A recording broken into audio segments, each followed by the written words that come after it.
Hi guys, today we're going to talk about conditional sentences. Those are basically just if-then sentences where you have two parts, like if one thing, then another. Now there are two kinds of conditional sentences that we need to discuss.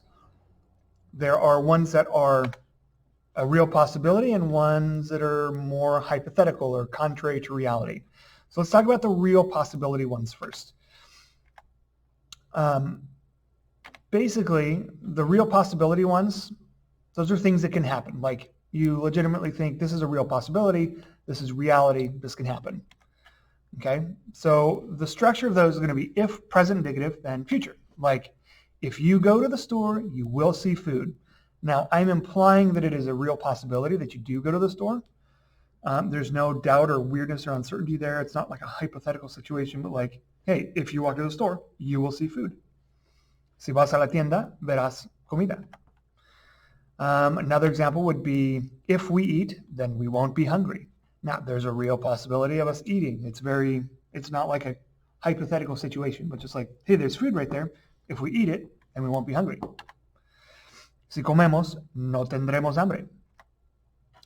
Another example would be, if they study, they will learn. Si estudian, aprenderán. It's very straightforward. It's not like any uncertainty there. It's just a real possibility. It's reality. Okay, there are a couple other ones. If you want to talk about the past, you can do it a couple ways. If preterite, then future. For example, like if you studied last night, then you will be successful on the test today.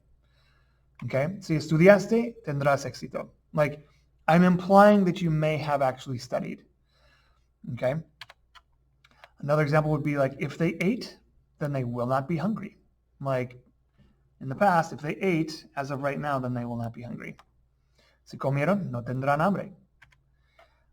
You could also talk about the past in relation to other past events, like if preterite, then preterite. So like if they ate, then they were hungry. You're kind of implying, without actually saying it, if they ate, well, then it was because they were hungry, but without actually saying that middle part. Si comieron, es porque. The es porque part is what you're implying. Si comieron, tenían hambre. Like, so you might say it a little bit differently, but you could say it that way as well. Now, that brings us to our second kind of sentence, which is going to be a little bit more fun. These are hypothetical or contrary to reality if-then statements, okay? Okay, so we're going to talk about present ones. So if imperfect subjunctive, then conditional, right? So like if you went to the store, you would see food. Now that's different from that previous one that I just said, because this one I am implying that you aren't going to the store, or that you can't go to the store, or that you won't. Like you going to the store is not actually a reality in this sentence, okay? But hypothetically speaking, if you went to the store, you would see food, okay? Si fueras a la tienda, verías comida. Here's another example. If you ate, then you wouldn't be hungry. I'm implying that you didn't eat, and so I would do that by saying, si comieras, no tendrías hambre. Like if you ate, then you would not be hungry. Here's another example. If you studied, then you would learn something. Okay?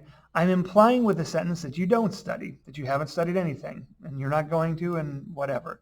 But the implication with this kind of a sentence is that this first part doesn't happen. If you studied, you would learn something. Si estudiaras, aprenderías algo.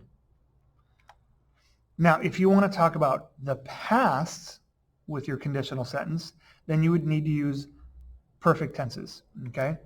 So if pluperfect subjunctive, then conditional perfect.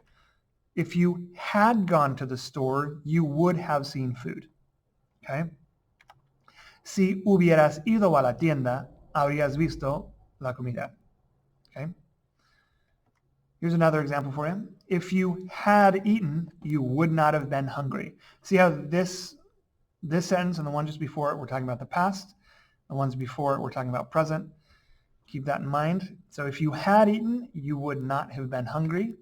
Si hubieras comido, no habrías tenido hambre. Okay, let's do another one. If you had studied, you would have learned something. So I'm implying, basically saying you didn't study and you didn't learn anything. But hypothetically speaking, contrary to reality, if you had studied, you would have learned something. Si hubieras estudiado, habrías aprendido algo. Okay? The clause order doesn't matter. What that means is your if or your then statement can go first and they're interchangeable, doesn't matter. So I could say, si vas a la tienda, verás comida. Y verás comida si vas a la tienda. If you go to the store, you will see food.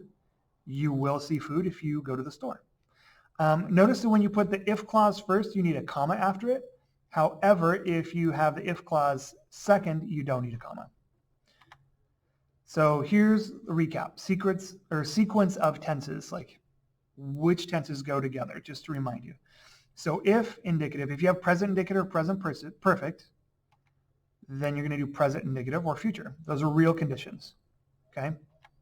Hypothetical ones, imperfect subjunctive or pluperfect subjunctive, then you're going to get conditional, imperfect subjunctive, conditional perfect, or pluperfect subjunctive.